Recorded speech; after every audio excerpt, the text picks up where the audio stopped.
Hello दोस्तों, स्वागत है आप सभी का हमारे इस विलेन मैनवा के नए चैप्टर में। आज की इस वीडियो में हम चैप्टर 200 से चैप्टर 220 तक की पूरी कहानी को कवर करेंगे।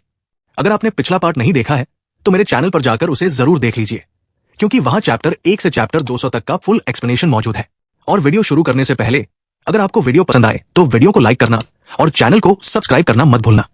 आपका एक लाइक और सब्सक्राइब हमें ऐसे ही शानदार वीडियो लाने के लिए प्रेरित करता है।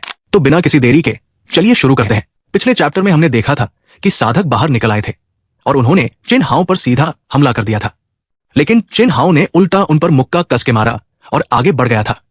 तभी उसने कहा, बेवकूफ बड़े भाई, अब आगे, यही है मेरी असली ताकत। चिन हाओ बेकाबू होकर दहाड़ा। उसकी आवाज ऐसी थी मानो वो पूरी दुनिया के सामने अपने उदय की घोषणा कर रहा हो। अगले ही पल उसने एक मुक्का मारा, सीधा, साधारण, लेकिन बेहद क्रूर। मुट्ठी के आगे जो भी आया सब नष्ट होने लगा, यहां तक कि आसपास की जगह भी मुड़ने और विकृत होने लगी। दोनों साधक डर से कांप उठे। उन्हें पहली बार एहसास हुआ कि उन्होंने किस तरह के राक्षस को छेड़ दिया है। समर्पण, हम समर्पण करते हैं। दोनों तुरंत घुटनों के बल बैठ गए और दया की भीख मांगने लगे। चिन हाओ के होंठ हल्के से फड़के। उसे उम्मीद नहीं थी कि दांव में प्रवेश करने वाले योद्धा इतनी जल्दी घुटने टेक देंगे, लेकिन चूंकि उन्होंने समर्पण कर दिया था, उसने उन्हें मारने का विचार छोड़ दिया। आसपास की उग्र शक्ति धीरे धीरे शांत हो गई। चिन हाओ ने ठंडी आवाज में पूछा, किस फैक्शन से हो? नाम क्या है? दोनों कांपते हुए बोले, हम किसी फैक्शन से नहीं हैं, सिर्फ भाग्यशाली स्वतंत्र साधक है जो कुन-लून में प्रवेश कर पाए। मेरा नाम वांग बाईवान है और इसका नाम चेन दाकुन है। फिर वो हंसते हुए बोला, अगर छोटे मालिक को बुरा न लगे तो मुझे बान और इसे दून कह सकते हैं। चिन हाओ कुछ पल के लिए चौंक गया। इन दोनों का अंदाज सच में अलग था। उसने हाथ हिलाया, जाओ, मैं तुम्हें परेशान नहीं करूंगा। असल में वो प्राचीन युग के नंबर 1 योद्धा चिन फांग को चुनौती देने की तैयारी कर रहा था। लेकिन तभी दोनों साधक एक साथ बोले, रुको, हमने फैसला कर लिया है, अब से हम छोटे मालिक की शरण में रहेंगे। चिन हाओ एकदम चुप रह गया। एक रात बीत गई, सुबह हो चुकी थी। उधर चिन फांग पूरी रात लोगों का इलाज करता रहा। उसकी कमाई भी जबरदस्त हुई। शियाओ यी तेजी से सबके नाम एक नोटबुक में लिख रहा था। भविष्य में इन्हीं लोगों से उधार मांगना था। मास्टर, थोड़ा आराम कर लीजिए। दोनों लड़कियां उसे सहारा देकर चल रही थी। उन्हें लग रहा था कि उसकी हालत लगातार बिगड़ती जा रही है। कुछ कदम चलते ही वो उनकी बाहों में गिर पड़ता, लेकिन चिन फांग ने कमजोर आवाज में कहा, आराम नहीं कर सकता। कुन रियल्म बंद होने वाला है। अगर मैं इसी हालत में बाहर निकला तो जरूर मर जाऊंगा। मुझे पूरी कोशिश करनी होगी कि कुन बंद होने से पहले ज्यादा से ज्यादा लोगों का जहर निकाल दूं। यह सुनकर दोनों लड़कियों की आंखें भर आई। उन्होंने किताबों में धर्म और महानता के बारे में पढ़ा था, लेकिन आज पहली बार उसे अपनी आंखों से देख रही थी। उन्हें लग रहा था कि चिन फांग को स्वर्ग ने दुनिया को बचाने के लिए भेजा है। दूर जमीन पर पड़ी प्रिंसेस नानफांग की हालत बिल्कुल अलग थी। उसे लग रहा था कि उसकी जिंदगी खत्म हो चुकी है। एक महीने पहले तक वो ग्रेट शिया सम्राट की सबसे प्रिय राजकुमारी थी। उसके आसपास सर्वश्रेष्ठ सलाहकारों की टीम थी। 7 साल तक हजारों प्रतिभाशाली लोगों की ताकत और संसाधन उसके भविष्य के लिए जुटाए गए थे। यहां तक कि एक महिला होने के बावजूद उसके सम्राज्ञी बनने की संभावना थी। लेकिन अब सब बर्बाद हो चुका था। फांग चांग दानव बन चुका था। उसके पिता उससे निराश थे। हजारों प्रतिभाशाली अनुयायी लगभग मर चुके थे और अब इमॉर्टल क्रिस्टल्स की आखिरी उम्मीद भी खत्म हो गई थी। नानफांग पूरी तरह टूट चुकी थी। वो बस चुपचाप मौत या निर्वासन का इंतजार कर रही थी। तभी एक मधुर स्त्री स्वर सुनाई दिया, झर दिया गया है। वो आवाज वसंत की हवा जैसी कोमल थी। नानफांग ने ऊपर देखा।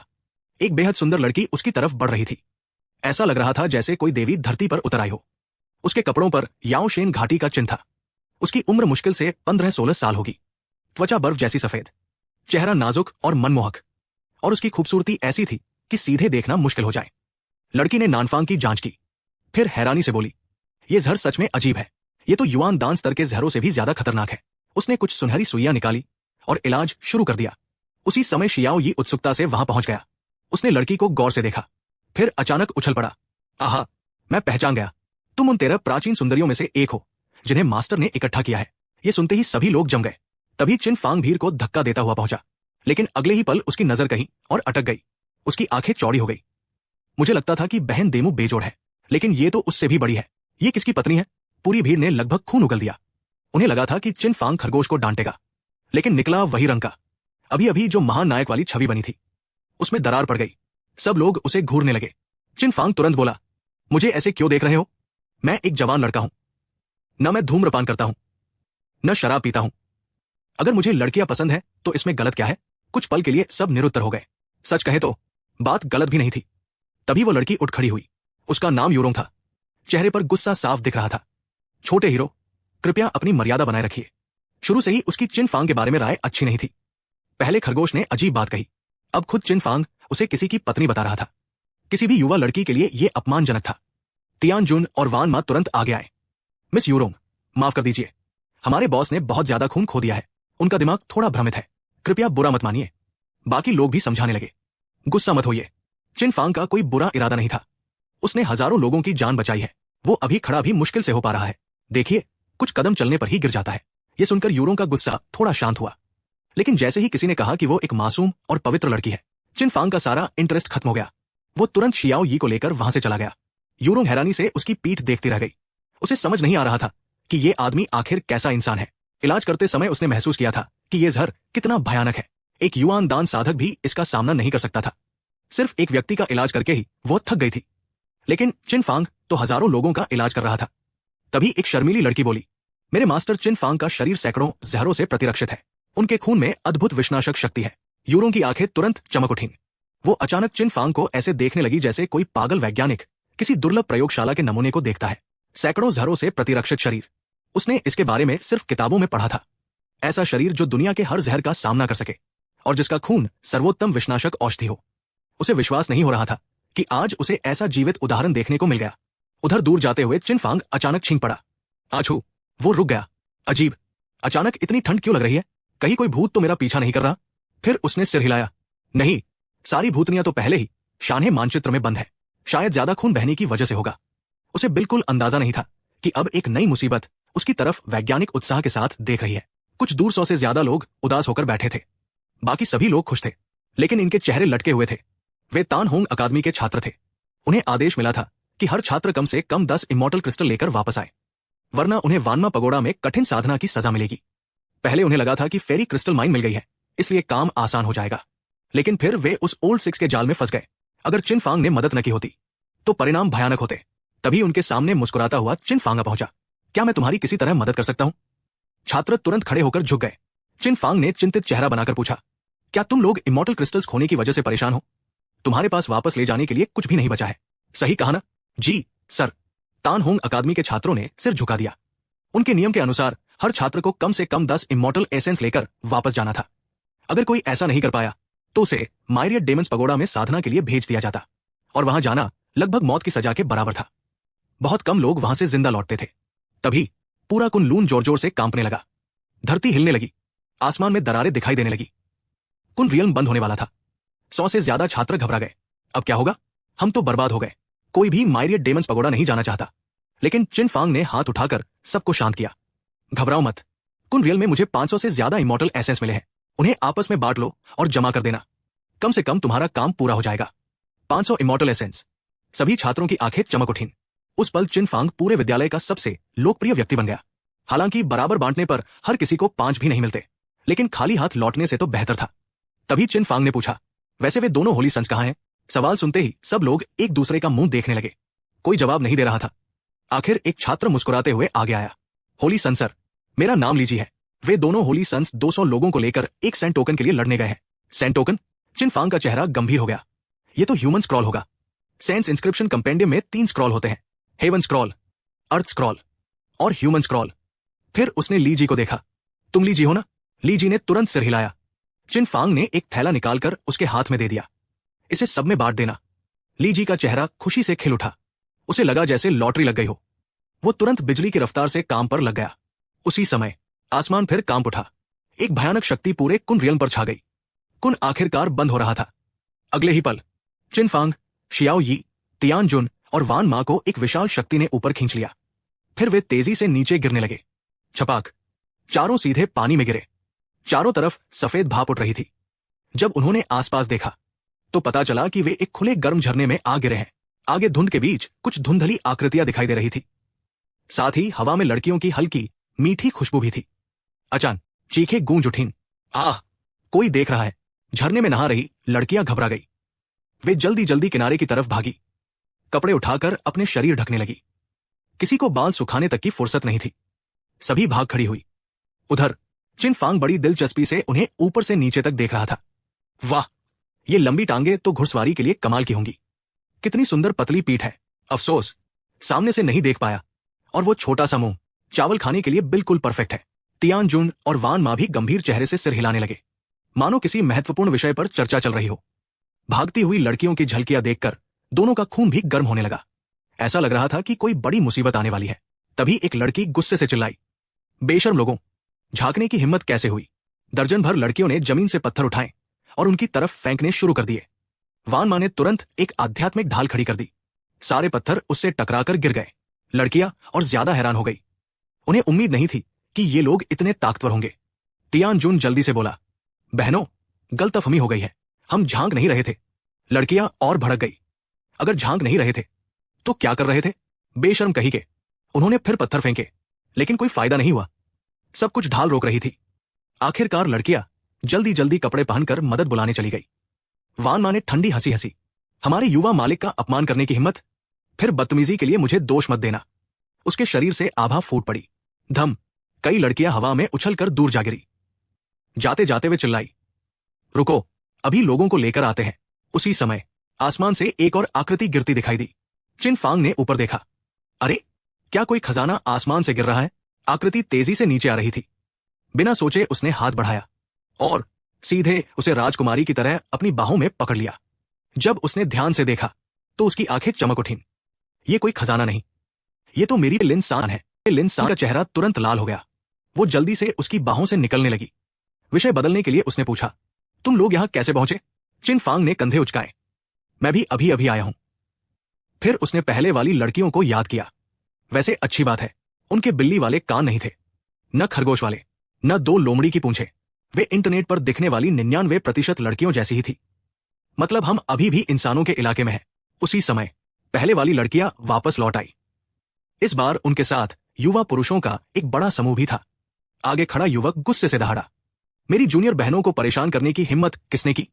उसकी आवाज इतनी शक्तिशाली थी कि गर्म झरने की धुंध तक बिखर गई। अब सबका चेहरा साफ दिखाई देने लगा। अचानक चिन फांग और शियाओ यी ने एक साथ उंगली उठाई।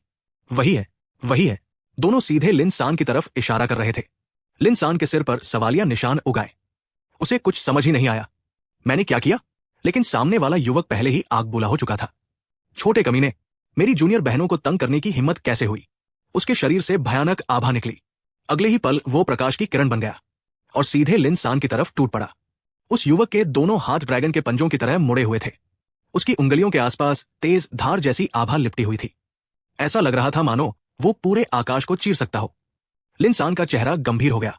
उसने तुरंत तलवार की ऊर्जा इकट्ठा करके सामने रोकथाम की, लेकिन सामने वाला युवक तिरस्कार से हंस पड़ा। उसकी 5 सफेद उंगलियां हवा को चीरती हुई आगे बढ़ी। धड़ाम, दोनों शक्तियां आपस में टकराईं। चारों तरफ पानी उछल गया, लेकिन अगले ही पल लिन सान की तलवार ऊर्जा चकनाचूर हो गई, जबकि सामने वाले की उंगलियों को एक खरोंच तक नहीं आई। उधर किनारे पर बैठा चिन फांग आराम से खरबूजे के बीज चबा रहा था। लिन भाई, वो तुम्हें बिल्कुल गंभीरता से नहीं ले रहा। पूरी दुनिया में अगर कोई लिन सान को सबसे अच्छी तरह समझता था तो वो चिन फांग था। उसे पता था कि लिन सान अभी भी हाथ रोककर लड़ रहा है, वरना सामने वाला युवक एक वार भी नहीं झेल पाता। जब उसने देखा कि वो आदमी लगातार लिन सान को परेशान कर रहा है तो वो तमाशा देखने का नाटक भी नहीं कर पाया। अचानक लिन सान की आभा फूट पड़ी। पानी की सतह में लहरें उठने लगी। एक तेज तलवार की छवि उसके पीछे उभर आई। गर्म झरने का पानी उसके चारों तरफ घूमने लगा। असल में लिन सान किसी को मारना नहीं चाहता था, इसलिए उसने तलवार तक नहीं निकाली, बस तलवार की मूठ से सामने वाले को हल्का सा मारा। लेकिन उस युवक को प्रतिक्रिया देने का मौका तक नहीं मिला। धड़ाम, वो सीधा हवा में उड़ गया। मुंह से खून की धार निकल पड़ी। किनारे पर खड़े सभी लोग दंग रह गए। उन्हें अपनी आंखों पर विश्वास नहीं हुआ। आखिर उनका सीनियर भाई पहले से ही ची रिफाइनिंग की 5वीं परत में था, जबकि लिन सान अभी अभी 4थी परत में पहुंचा था। ऊपर से उसकी आभा भी अस्थिर लग रही थी। ऐसा लग रहा था जैसे उसने हाल ही में सफलता हासिल की हो, लेकिन फिर भी उसने एक ही वार में उनके सीनियर भाई को हरा दिया। युवक ने खून थूकते हुए लिन सान की तरफ देखा। अब जाकर उसे सच्चाई समझ आई। तुम कुन रियल द्वारा चुने गए योद्धाओं में से हो। उसे पता था कि ऐसे लोगों की ताकत सामान्य साधकों से कई गुना ज्यादा होती है। उनमें से कोई भी एक अकेले उनके जैसे लोगों को कुचल सकता था। ये सोचते ही सब घबरा गए। उन्होंने जल्दी से अपने घायल सीनियर को उठाया और वहां से भाग गए। उधर लिन सान भौहें सिकोड़ कर खड़ा था। क्या मैं सच में इतना डरावना हूं? तियान जुन धीरे से चिन फांग के पास आया। बॉस, ये किसी सेक्ट का इलाका लगता है, हमें जल्दी निकल जाना चाहिए। वान मां ने भी सिर हिलाया। हाँ बॉस, जितनी जल्दी हो सके यहां से चलते हैं। लेकिन चिन फांग बिल्कुल शांत था। उसे जरा भी चिंता नहीं थी। उसके पास अभी भी बहुत सारे ट्रम्प कार्ड बचे हुए थे। और सबसे महत्वपूर्ण बात, जब तक वो लिन सान के पास रहता, उसकी किस्मत हमेशा अच्छी बनी रहती। खतरा भी अवसर बन जाता, बदकिस्मती भी सौभाग्य में बदल जाती। इसलिए वो बिल्कुल निश्चिंत था। उधर चिन फांग लगातार लिन सान को घूर रहा था। ऐसा लग रहा था जैसे डर हो कि वो अचानक भाग न जाए। लिन सान को वो जलती हुई नजर साफ महसूस हो रही थी। उसकी रीढ़ में ठंडक दौड़ गई। वही परिचित डरावनी जोशीली नजर।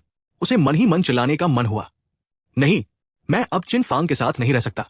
जब भी उसके साथ रहता हूं, किसी न किसी मुसीबत में फंस जाता हूं। वो तुरंत किनारे पर चढ़ा। फिर उसने झुककर चिन फांग को नमस्कार किया और बिना देर किए वहां से निकलने लगा। चिन फांग का चेहरा उदास हो गया। तुम मुझे छोड़कर जा रहे हो? ये तो बहुत दुखद है। फिर वो जल्दी से उसके पीछे भागा। लिन भाई, रुको, मुझे बस एक छोटी सी मदद चाहिए। मैं वादा करता हूं कोई बुरा काम नहीं करूंगा। उधर ग्रेट शिया साम्राज्य की सीमा पर स्थित राक्षसों से भरे जंगल में प्रिंसेस नानफांग बचे हुए शिष्यों को लेकर भाग रही थी। उसकी किस्मत अच्छी भी थी और बुरी भी। अच्छी इसलिए कि वो सुरक्षित ग्रेट शिया लौट आई थी। बुरी इसलिए कि लौटते ही वो सेवनाइट क्रिम्सन ब्लड हाउंड्स के इलाके में पहुंच गई। किंवदंती थी कि इन राक्षसों की नसों में प्राचीन जंगली पशुओं का रक्त बहता है। इनमें कोई बुद्धि नहीं होती। इन्हें सिर्फ मारना और खाना आता था। हर दिन या तो शिकार करते या लड़ाई करते, क्योंकि वे झुंड में रहते थे। इसलिए उनसे ज्यादा ताकतवर जानवर भी उन्हें छेड़ने की हिम्मत नहीं करते थे। आखिर चींटियां भी हाथी को मार सकती है, और ये बदला लेना कभी नहीं भूलते। भागते भागते नानफांग सोच रही थी, ये जगह आखिर है कहां? पिताश्री मुझे लेने कब आएंगे? तभी उसका पैर फिसल गया। वो जमीन पर गिर पड़ी। अगले ही पल एक सेवनाइट क्रिम्सन ब्लड हाउंड उस पर झपटा। उसका विशाल जबड़ा सीधे नानफांग को 2 टुकड़ों में बांटने वाला था। सौभाग्य से अचानक कहीं से एक तलवार प्रकट हुई और उसके घातक प्रहार को रोक दिया। उस तलवार का स्वामी कोई और नहीं बल्कि महान शिया सम्राट था। राजकुमारी नानफांग का संकट संदेश मिलते ही वो तुरंत सेना लेकर उसकी सहायता के लिए पहुंच गया। यदि वो थोड़ी भी देर कर देता तो उसकी प्रतिभाशाली पुत्री प्राण गंवा बैठती। उसके सभी बच्चों में केवल नानफांग ही योग्य और विश्वसनीय थी। बाकी सब तिनकों की तरह निरर्थक थे। सम्राट ने मुट्ठी भींची और राक्षस के मुंह में फंसी तलवार से भयंकर शक्ति फूट पड़ी। तलवार ऊर्जा की एक प्रचंड धारा निकली और एक झटके में उस दैत्य का सिर धड़ से अलग हो गया। नानफांग की आंखों से निराशा के आंसू बह निकले। उसने सोचा, यदि फुन चोंग यहां होता तो उसे अमर सार की चिंता न करनी पड़ती और नहीं चिनफांग द्वारा अपमानित होना पड़ता। अब यदि उसके पिता को पता चल गया कि वो न केवल अमर सार वापस लाने में असफल रही बल्कि कुंग के सभी प्रतिभाशाली शिष्यों को भी खो बैठी, तो सिंहासन की दौड़ में उसकी सारी आशाएं समाप्त हो जाएंगी। उसी समय और भी 7 नेत्र रक्तवर्णी शिकारी कुत्ते सबको निगलने के लिए दौड़ पड़े। महान शिया साम्राज्य के प्रधानमंत्री चोंग कुन ने तुरंत अपनी तलवार खींची और सबके सामने खड़े हो गए। सभी लोग ध्यान दे, मेरे पीछे आओ और इन दैत्यों का संहार करो। इतना कहकर उन्होंने निकटतम दैत्य पर प्रहार किया। ये देखकर अन्य लोगों ने भी अपने शस्त्र निकाल लिए और युद्ध में कूद पड़े। कुछ समय बाद समाचार मिला, क्या लिन सान दल ने अमर सार का 80% भाग लूट लिया और फांग चांग ने 6 दावफल अपने अधिकार में कर लिए। ये सुनकर महान शिया सम्राट क्रोध से भर उठा। तुम सचमुच मेरी योग्य पुत्री हो। मैंने तुम्हें हजारों प्रतिभाशाली शिष्यों की जिम्मेदारी सौंपी थी, लेकिन तुम अपना कर्तव्य निभाने में असफल रही। भारी क्षति उठाई और खाली हाथ लौट आई। नानफांग कांप उठी और घुटनों के बल बैठ गई। वो अच्छी तरह जानती थी कि सम्राट का स्नेह तभी तक है जब तक व्यक्ति उपयोगी है। मूल्य समाप्त होते ही राजपरिवार की कठोरता का सामना करना पड़ता है। तभी एक दरबारी अधिकारी आगे बढ़ा और बोला, महाराज, अभी राजकुमारी की जिम्मेदारी तय करने का समय नहीं है। मेरे विचार से ये केवल संकट नहीं बल्कि महान शिया के लिए एक बड़ा अवसर भी है। सम्राट ने भौहें सिकोड़ ली। अवसर? कैसे? अधिकारी ने उत्तर दिया, महाराज, विचार कीजिए। अब जबकि अमर सार और असंख्य खजानों का अधिकांश भाग लिन सान के हाथ लग चुका है, जो भी उसे सबसे पहले ढूंढ निकालेगा वो उन सभी अमूल्य संपदाओं का स्वामी बन सकता है। और फांग चांग स्वयं महान शिया का निवासी है, इसलिए उसे अपने पक्ष में करना दूसरों की तुलना में कहीं आसान होगा। सम्राट प्रसन्न हो उठा। तुम ठीक कहते हो। उसने तुरंत आदेश दिया, हर कीमत पर सैनिकों की संख्या बढ़ाओ। लिन सान और फांग चांग को खोजकर पकड़ो। किसी भी प्रकार की चूक नहीं होनी चाहिए। शेष अमर सार के लिए मैं स्वयं सेना का नेतृत्व करूंगा। स्थिति का समाचार मिलते ही अन्य शक्तियां भी सक्रिय हो गई। बड़े गुट अपनी सत्ता छोड़ना नहीं चाहते थे और छोटे गुट जीवन भर दास बने रहने को तैयार नहीं थे। परिणाम स्वरूप छोटे छोटे संघर्ष विशाल युद्धों में बदलने लगे। जैसे ही कुंग के द्वार बंद हुए, प्राचीन शक्तियां लगभग एक साथ हरकत में आ गई। देखते ही देखते आदिम अराजकता पूरे संसार में फैल गई। हर ओर युद्ध भड़क उठे और अशांति छा गई। उधर वृद्ध भविष्यवक्ता 15 वर्ष पुरानी घटनाओं को स्मरण कर बुदबुदाया। चंद्र ग्रहण प्रेतद्वार को खोल देता है। ग्रहण राज्य के रक्षात्मक खजानों को दुर्बल कर देता है। सुख पल भर में दुख में बदल सकता है और यदि चंद्रमा बैंगनी हो जाए तो भूमि पर महाविपत्ति अवश्य आएगी। सभी ने आकाश की ओर देखा। वर्तमान अराजकता का संबंध निश्चित रूप से उस प्रेतद्वार से है जो 15 साल पहले चंद्र ग्रहण के समय खुला था। कुछ देर बाद उसने आंखें बंद कर ली। 15 साल पहले शुरू हुआ संघर्ष अब चरम पर पहुंच रहा है, लेकिन मैं नहीं देख पा रहा कि यह राक्षसों द्वारा जनता को दबाने की लड़ाई है या जनता द्वारा दुनिया को बचाने की। और अगर देख भी लूं तो कहने की हिम्मत नहीं करूंगा। उधर सिस्टम की आवाज गूंजी, बधाई हो होस्ट, आपने पूरे संसार में अराजकता फैलाने में सफलता प्राप्त की है। आपको एक लकी ड्रॉ का अवसर मिला है। चिन फांग तुरंत भड़क उठा, यह कैसी बदनामी है? मैंने अराजकता कहां फैलाई? फिर उसने गर्व से सिर उठाया। असल समस्या यह है कि वे महान कुलीन लोग आम लोगों को इंसान ही नहीं समझते। एक अकेला इंसान उन जमे हुए नियमों को नहीं बदल सकता, इसलिए मैं उन नियमों को हिलाने निकला हूं। मैं उस व्यवस्था को वापस लाऊंगा जहां सब बराबर हों। पहले वालों को सही और गलत तय करने का अधिकार किसने दिया, और बाद वाले हमेशा उनके फैसलों का बोझ क्यों उठाएं? स्वर्ग बदलना चाहिए। जो भी मुझे स्वर्ग के खिलाफ जाने से रोकेगा, मैं उससे सब कुछ छीन लूंगा। उसे एक साधारण इंसान की जिंदगी जीने दूंगा। फिर उसने गंभीर स्वर में कहा, मानवता के नाम पर मैं उसकी पत्नी और बच्चों को गोद ले लूंगा। अगर उसके बेटे हुए तो मुझे यकीन है बहुत से लोगों को नौकरों की जरूरत होगी। सिस्टम कुछ पल के लिए चुप हो गया। इतने ऊंचे आदर्शों वाला विलेन उसने पहले कभी नहीं देखा था। तभी सिस्टम बोला, बधाई हो होस्ट, आपका स्टोरेज स्पेस दोगुना हो गया है। चिन फांग का चेहरा काला पड़ गया। मुझे इतना बड़ा स्टोरेज किस लिए चाहिए? लोग सोचेंगे कि मैं हमेशा दूसरों की संपत्ति लूटने की तैयारी करता रहता हूं। फिर उसने लकी ड्रॉ शुरू कर दिया। पहिया घूमने लगा। कुछ देर बाद सिस्टम की आवाज आई, बधाई हो होस्ट, आपको फिर से स्वॉर्ड स्किल अपग्रेड कार्ड प्राप्त हुआ है। अचानक चिन फांग बिजली की तरह आगे बढ़ा और लिन सान की शर्ट पकड़ ली। लिन भाई, उसने दर्द भरे चेहरे से कहा, मुझे लगता है अब मैं और बर्दाश्त नहीं कर सकता। लिन सान घबरा गया। क्या आप बर्दाश्त नहीं कर सकते? उसे अचानक चिन फांग की रोज वाली नजरें याद आ गई। उसका चेहरा सफेद पड़ गया। ये पागल कही, नहीं, बिल्कुल नहीं। लेकिन उसी समय चिन फांग मन ही मन बोला, सिस्टम अपग्रेड कार्ड इस्तेमाल करो। अगले ही पल उसके शरीर से भयानक तलवार इरादा फूट पड़ा। अनगिनत तलवार ऊर्जाएं अंधेरे में चमकती रोशनी की तरह फैल गई। ऐसा लग रहा था जैसे आसमान फट गया हो और एक नई तलवार दुनिया जन्म ले रही हो। सिस्टम बोला, बधाई हो होस्ट, आपका स्वॉर्ड इंटेंट 5वें स्तर तक पहुंच गया है। लिन सान के होंठ फड़क उठे। 5वां स्तर? वो अंदर ही अंदर चीख पड़ा। अगर मुझे सही याद है, कुन रियल में प्रवेश से पहले यह आदमी ची रिफाइनिंग की 3री परत में था। अब यह 5वीं परत में पहुंच चुका है और स्वॉर्ड इंटेंट भी 5वें स्तर पर पहुंच गया। इतनी तेजी से तो याओ बीस्ट भी नहीं बढ़ते। तभी सिस्टम की आवाज आई, बधाई हो होस्ट, आपने स्वर्ग के चुने हुए पुत्र के आत्मसम्मान को नुकसान पहुंचाया है। आपको 1,00,000 विलेन पॉइंट्स प्राप्त हुए हैं। धड़ाम। अचानक चिन फांग के शरीर से एक और आवाज निकली। आसपास की ची उसके शरीर में पानी की तरह समाने लगी। उसकी ताकत कई गुना बढ़ गई।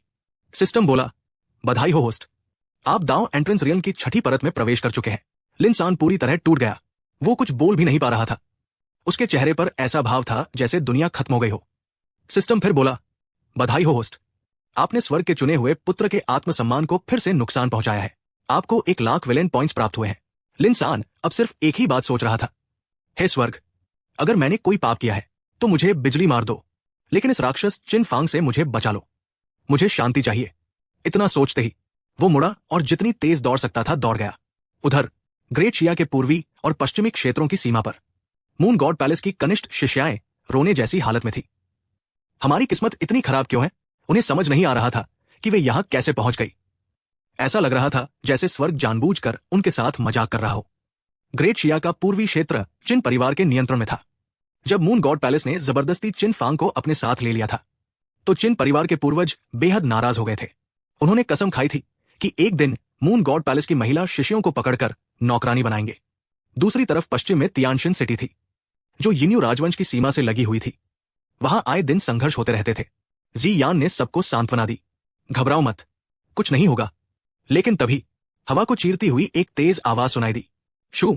जी यान का चेहरा तुरंत बदल गया। उसने पीछे मुड़कर देखा। एक तलवार आसमान को चीरती हुई उनकी तरफ आ रही थी। उससे निकलती भयानक स्वॉर्ड इंटेंट ने मून गॉड पैलेस की सभी शिष्याओं को डरा दिया। जी यान तुरंत सबके सामने आकर खड़ी हो गई। उसी समय कई नेसेंट सोल साधकों ने खुशी से आकाश में सिग्नल फ्लेयर्स छोड़े। धम धम धम।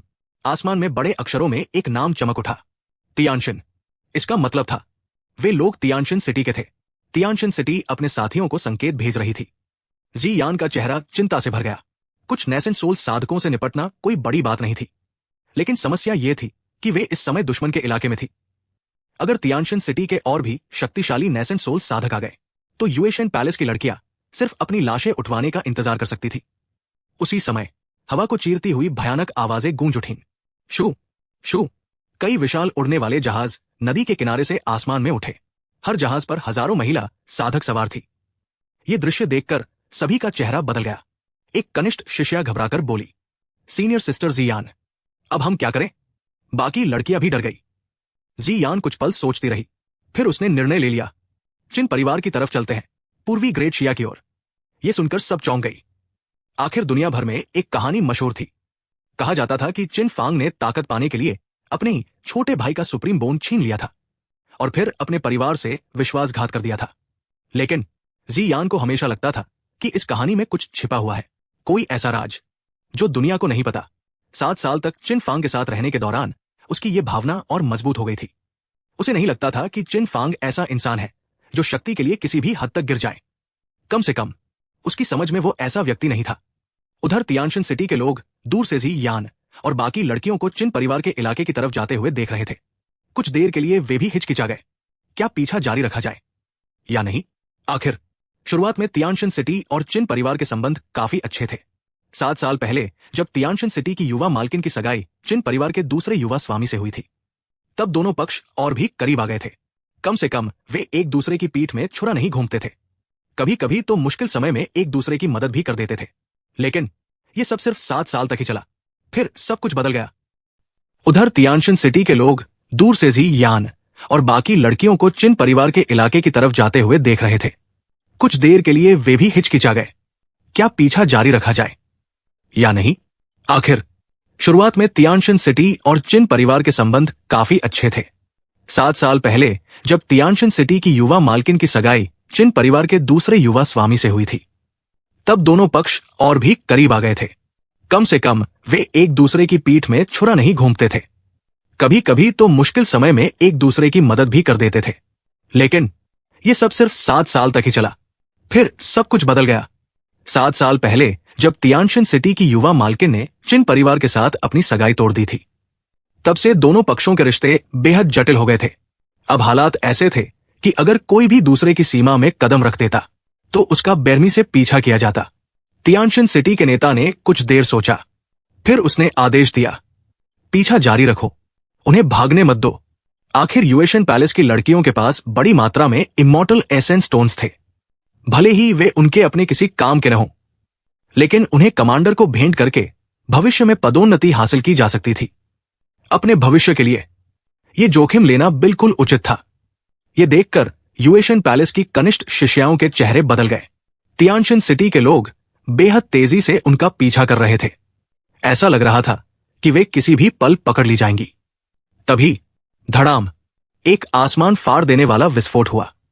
ऐसी शक्ति फूटी मानो 10,000 ली स्वर्ग और धरती को निगल सकती हो। भयानक दबाव ने पूरे क्षेत्र को ढक लिया। लोगों को सांस लेना तक मुश्किल हो गया। अगले ही पल धरती में एक विशाल दरार उभर आई, जिसने दोनों पक्षों को अलग कर दिया। और फिर तियानशिन सिटी की तरफ मौजूद हजारों मील का इलाका किसी अदृश्य शक्ति द्वारा हवा में उठा लिया गया। सभी लोग स्तब्ध रह गए। उन्हें समझ ही नहीं आया कि क्या हो रहा है। तभी आकाश में एक बेहद सुंदर महिला प्रकट हुई। वो शानदार वस्त्र पहने हुए थी। उसका सौंदर्य और आभा लोगों को सीधे देखने से भी रोक रही थी। वो और कोई नहीं, चिन फांग की मां युनशु थी। उसने ठंडी आवाज में कहा, तियानशिन सिटी के लोगों, तुम्हारी युवा मालकिन ने मेरे बेटे की सगाई तोड़ी, तब भी मैंने कुछ नहीं कहा।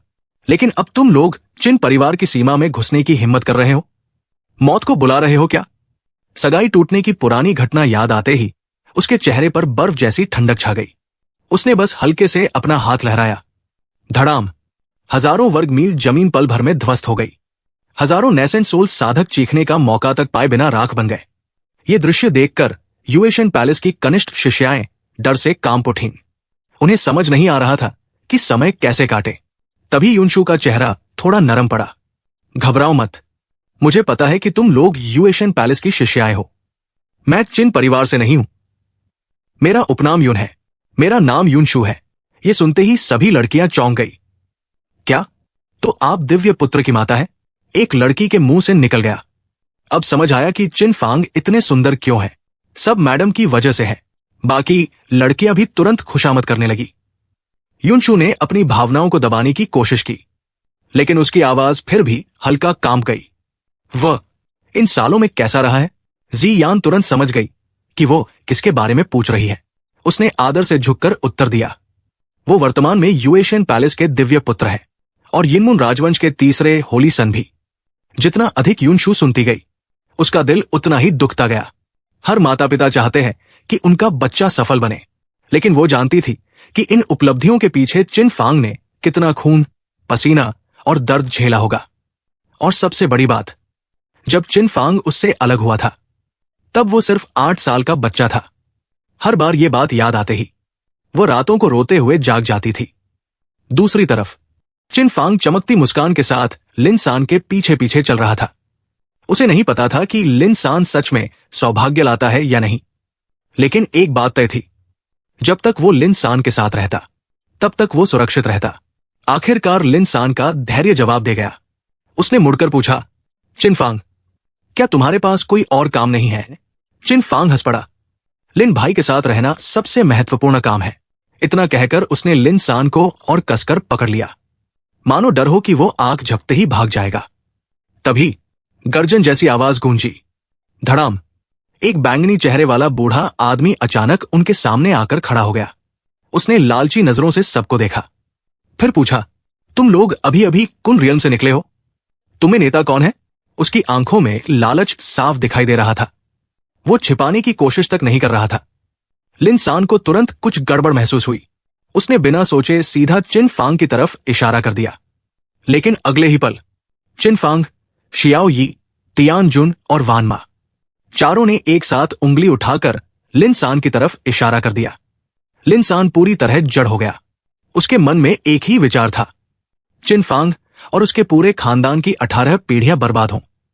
उधर बूढ़े आदमी की हत्या की मंशा तुरंत लिन सान पर केंद्रित हो गई।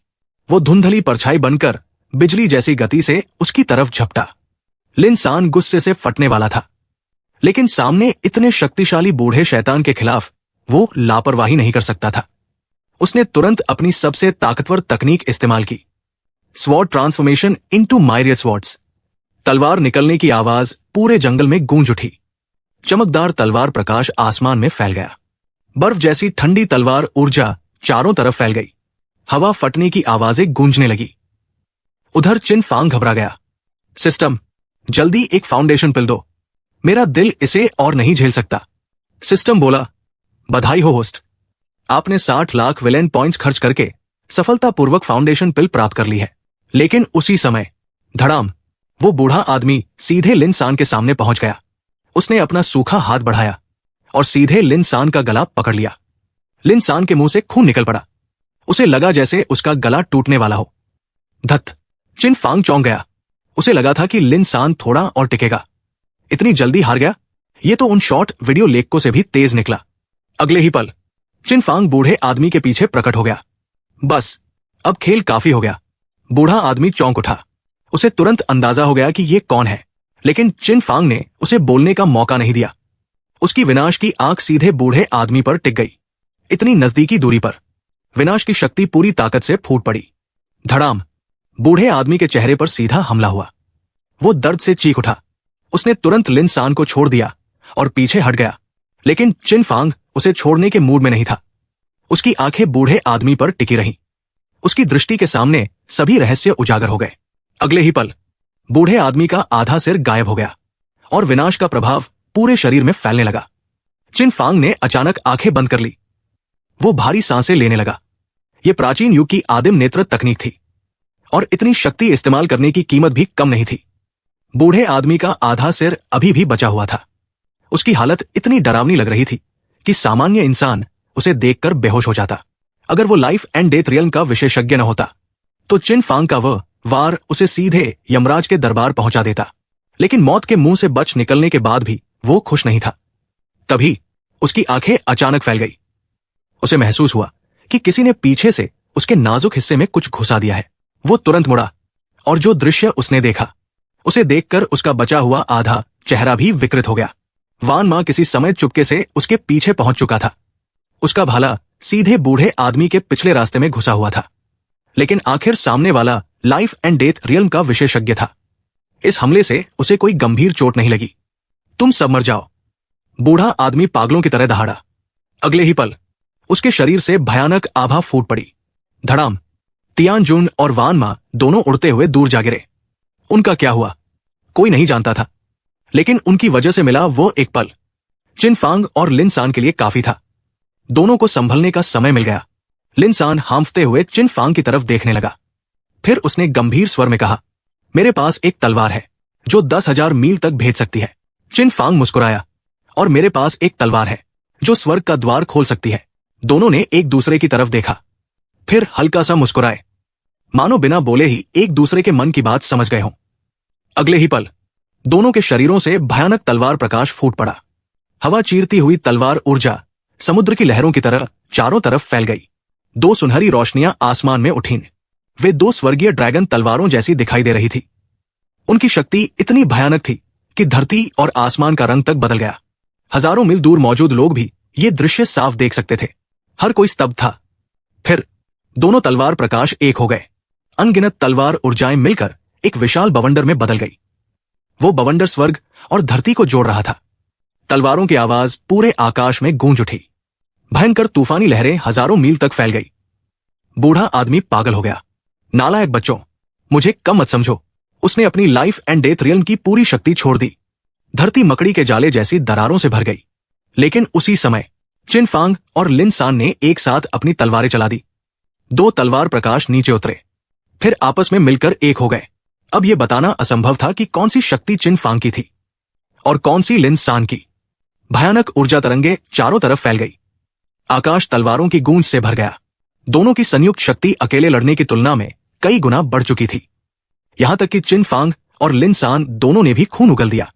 न जाने कितना समय बीता, फिर धीरे धीरे सब शांत हो गया।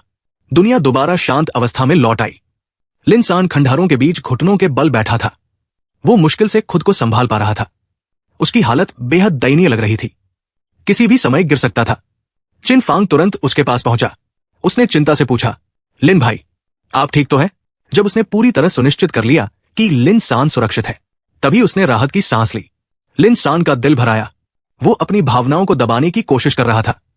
शुरुआत में उसे लगा था कि चिनफांग उसे आगे धकेलकर खुद बचना चाहता है, लेकिन आज सबसे महत्वपूर्ण क्षण में चिनफांग उसके साथ खड़ा था। उसने अपनी जान जोखिम में डाल दी। उस पल लिनसान को सच में लगा कि जीवन भर चिनफांग जैसा शपथ लिया हुआ भाई मिलना उसकी सबसे बड़ी किस्मत है। लेकिन तभी चिनफांग ने एक खाता भी निकाल ली और उसमें कुछ लिखना शुरू कर दिया। लिनसान का चेहरा जम गया। उसे अचानक बहुत बुरा एहसास हुआ। चिनफांग ने गंभीर स्वर में कहा, लिन भाई, मैंने अपनी जान जोखिम में डालकर आपकी जान बचाई, तो आप मुझ पर एक जीवन का कर्जदार हुए। ये ज्यादा मांग नहीं है, सही? मेरे दो जूनियर भाइयों ने भी आपकी खातिर अपनी जान दांव पर लगा दी। अब तक उनकी जिंदगी और मौत का पता नहीं है, इसलिए आप दो और जिंदगियों के कर्जदार हुए। और रही बात हमारी संयुक्त तलवार कला की, मैं मून गॉड पैलेस का एकमात्र दिव्य पुत्र हूं और प्राचीन उजाड़ प्रदेश के नंबर 1 डार्क मून का तीसरा होली सन भी। ऐसी स्थिति में जीवन रक्षक शुल्क लेना पूरी तरह उचित है। फिर उसने मुस्कुराकर कहा, लेकिन हमारी भाईचारे की खातिर मैं आपको 50% की छूट देता हूं। बस 2 लाख स्पिरिट स्टोन्स दे दीजिए। लिनसान की आंखें फड़कने लगी। अभी कुछ क्षण पहले जो भावुक माहौल बना था वो पूरी तरह गायब हो चुका था। उधर युलान और उसके साथी सौभाग्य से डार्क मून क्षेत्र में गिरे थे। उनकी मां लान मां भी तुरंत वहां पहुंच गई। वो मूल रूप से अपनी बेटी की सफलता का भव्य उत्सव मनाने आई थी, लेकिन उसे बिल्कुल अंदाजा नहीं था कि उसकी प्यारी बेटी उसे ऐसा समाचार देने वाली है जिससे उसका दिमाग फटने की नौबत आ जाएगी। लान मां अविश्वास से युलान को घूर रही थी। क्या कहा? तुम 7 दांव फ्रूट्स में से एक भी नहीं ला पाई? 10,000 टेल्स चांदी पूरी तरह लूट ली गई, यहां तक कि तुम्हारे स्टोरेज बैग भी छीन लिए गए। युलान ने सिर झुका लिया। माफ कीजिए मां, मैंने आपको निराश कर दिया। उसकी आवाज में गहरा दुख था। बचपन से लेकर आज तक वो हमेशा अपनी मां का गर्व रही थी, लेकिन चिनफांग से मिलने के बाद से ऐसा लग रहा था जैसे उसकी पूरी किस्मत ही बदल गई हो। चिनफांग का नाम सुनते ही युलान को लगा जैसे उसकी सारी बेबसी फिर से सामने आ गई हो। लान माँ ने अपनी बेटी की उदास आंखों की तरफ देखा। एक माँ होने के नाते वो सिर्फ उसे सांत्वना दे सकती थी। हालांकि अंदर ही अंदर उसका मन चीखने और रोने का कर रहा था। उसने कुन लून के इस अवसर पर कितनी उम्मीदें लगा रखी थी, लेकिन आखिर में हाथ कुछ भी नहीं आया। तभी योलान अचानक बोली, ये सब चिन फांग की वजह से हुआ। अगर उसने मुझे दाव फ्रूट्स तोड़ने से नहीं रोका होता तो हम इमॉर्टल क्रिस्टल्स खोदने क्यों जाते, और अगर हम इमॉर्टल क्रिस्टल्स खोदने नहीं जाते तो उस घात में फंसते ही नहीं। ये सुनते ही लान मां की रुचि बढ़ गई।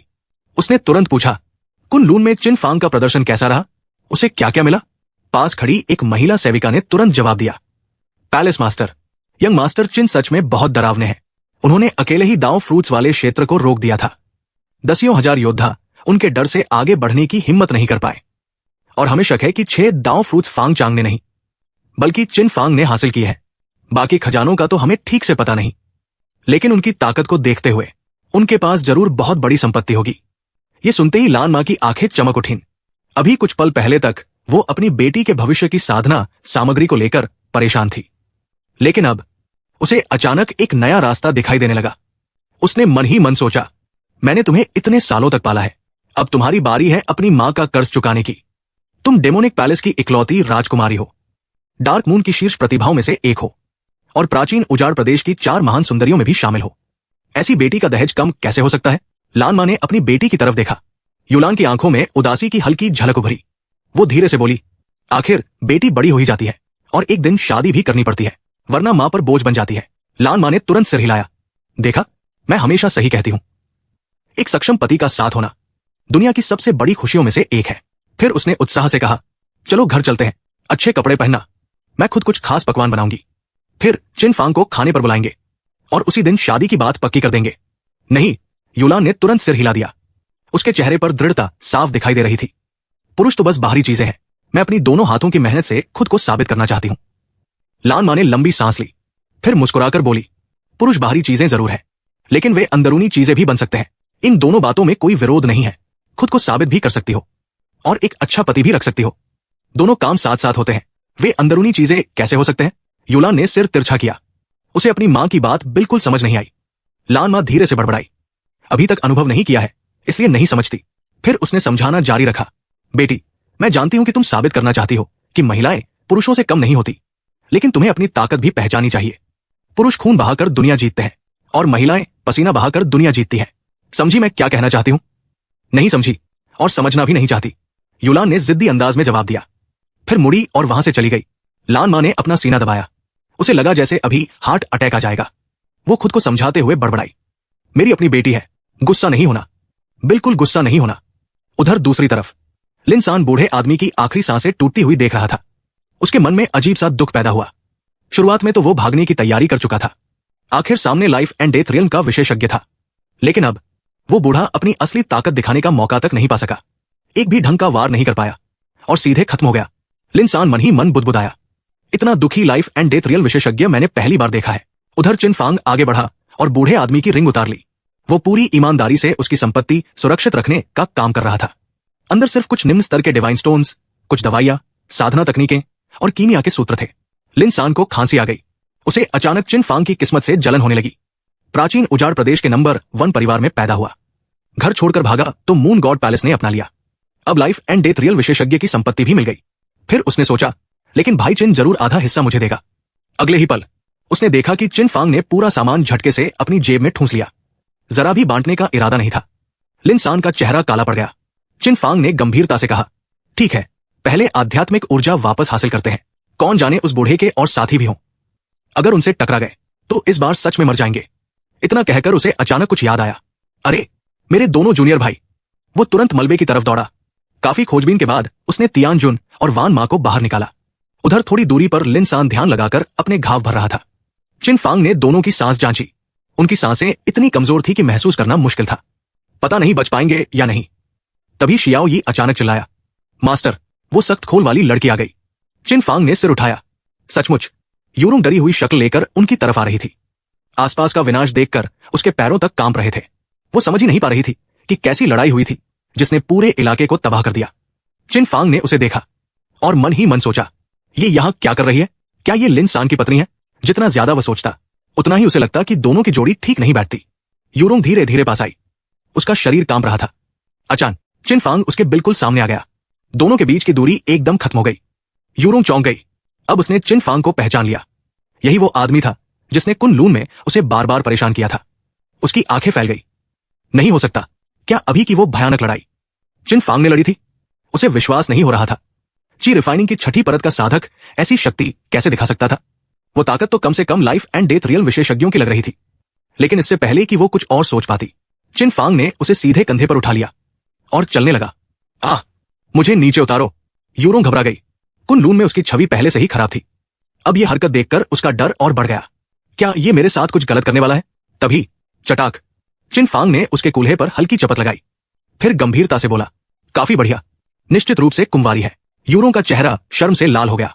उसे लगा जैसे वो जमीन में गड़ जाए। ये आदमी बिल्कुल बेशर्म था।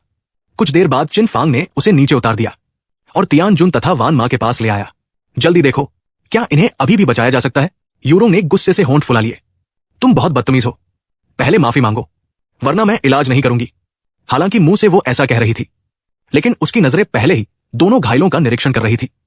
उसे दिख गया था कि दोनों अभी पूरी तरह मरे नहीं हैं।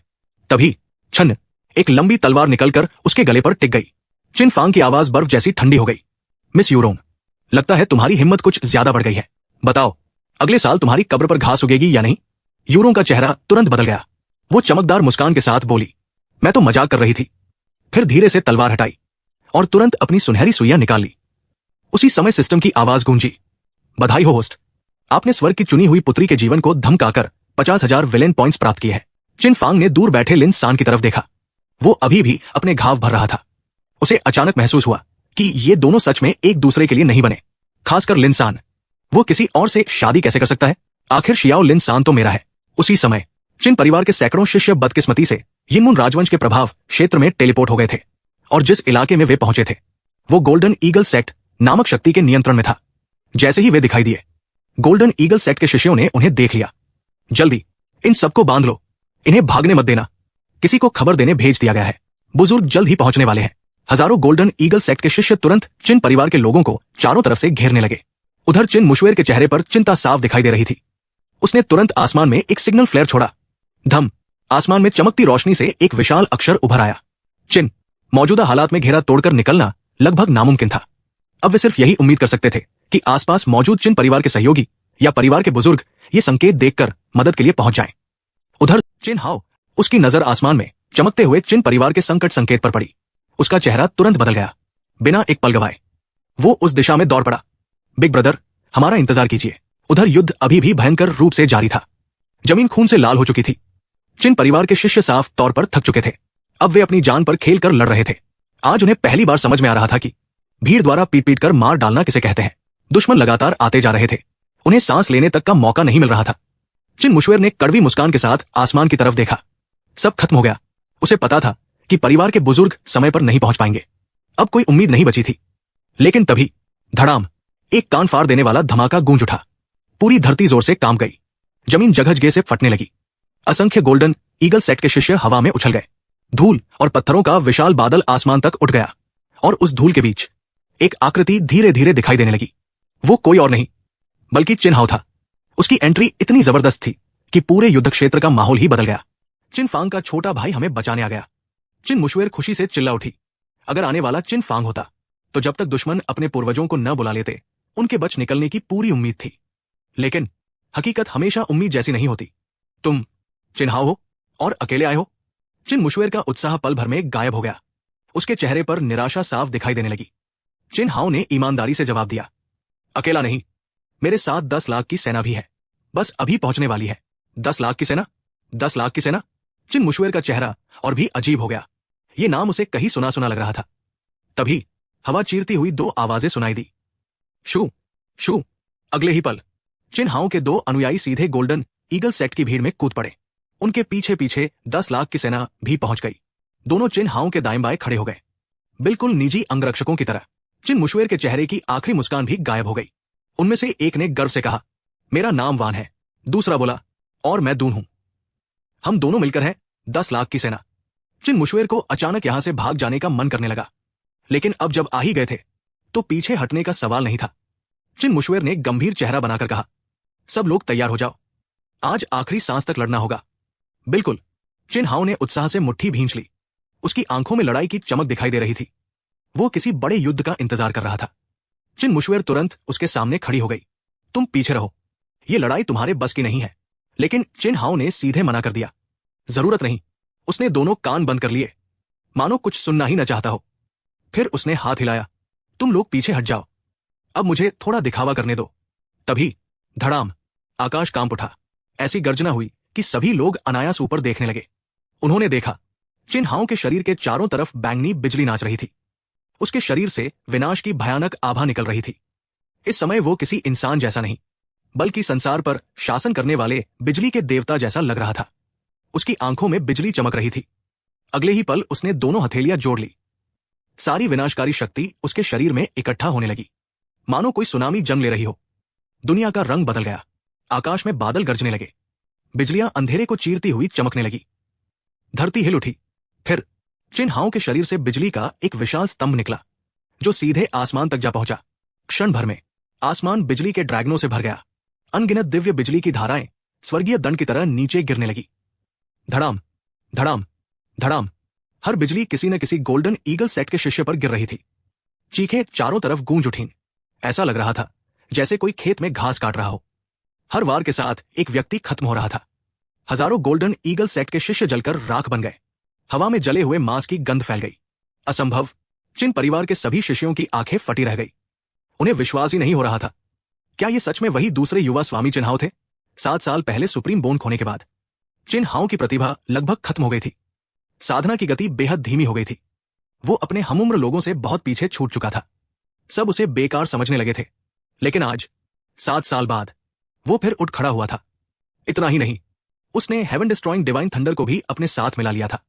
और अब वो दुश्मनों को ऐसे मार रहा था जैसे कुत्तों का शिकार कर रहा हो। उधर दूसरी तरफ चिन फांग अचानक असहज महसूस करने लगा। अजीब, ऐसा क्यों लग रहा है कि कोई मेरी बुराई कर रहा है? वो अब दाओ एंट्रेंस रियल्म की छठी परत में था। ऐसी अवस्था में तो साधारण बीमारियां उसके पास भी नहीं भटकती। शायद फांग चांग मुझे कोस रहा होगा। आखिर प्राचीन युग का नंबर 1 चाइल्ड ऑफ डेस्टिनी है, उससे सावधान रहना ही पड़ेगा। तभी तियान जुन और वान मां की उंगलियां हल्की सी हिली। दोनों की सांस पहले से थोड़ी मजबूत हो गई थी। हालांकि उनके कपड़े फट चुके थे और शरीर पर 7-8 सुनहरी सुइयां लगी हुई थी। चिन फांग ने देखकर नाक सिकोड़ ली। तुम लोग, क्या मेडिसिन गॉड वैली की चिकित्सा कला इतनी खराब है? इतना समय हो गया और अभी तक ठीक नहीं हुए? यूरोंग तुरंत भड़क गई। वे दाओ एंट्रेंस रियल्म के साधक है। उन्हें लाइफ एंड डेथ रियल्म के विशेषज्ञ ने घायल किया है। सौभाग्य से उन्हें मैं मिल गई। अगर मेरे मास्टर मिलते तो शायद अब तक उनकी अंतिम यात्रा की तैयारी हो रही होती। तभी छन्न, चिन फांग ने अपनी एज्योर इटर्नल डिवाइन स्वॉर्ड निकाल ली और सीधे यूरोंग के गले पर रख दी। ठंडी तलवार का स्पर्श महसूस होते ही यूरोंग कांप गई। वो तुरंत बोली, माफ कीजिए, मैं अयोग्य हूं। मेरी चिकित्सा कला बहुत साधारण है। आपका समय बर्बाद करने के लिए क्षमा चाहती हूं, यंग मास्टर। उसी समय सिस्टम बोला, बधाई हो होस्ट, आपने भाग्यशाली चुनी हुई पुत्री को धमकाकर 50,000 विलेन पॉइंट्स प्राप्त किए हैं।